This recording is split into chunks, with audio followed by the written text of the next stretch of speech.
güvenli mi? Biz sayım yaptınız mı arkadaşlar? Abi yangının ortasında kaldık. Zeynep bir aradayız. Bak yangın çok hızlı ilerliyor. Çok hızlı ilerliyor. Birkaç dakika... Helikopter lazım. Onun dibinde şu anda neredeyse.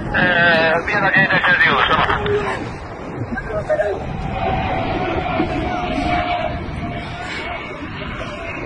Tamam. Ah. Ah. Buradan gelecek, buradan. Gençler buradan gelecek.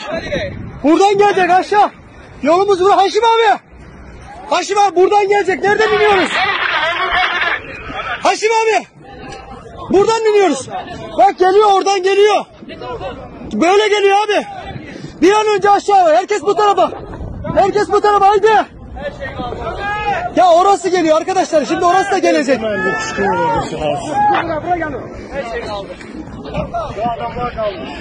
Adam kalmadı. Adam kalmadı.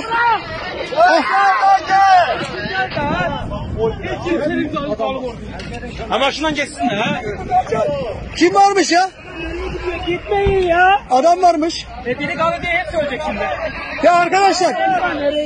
Buradan alın, buradan.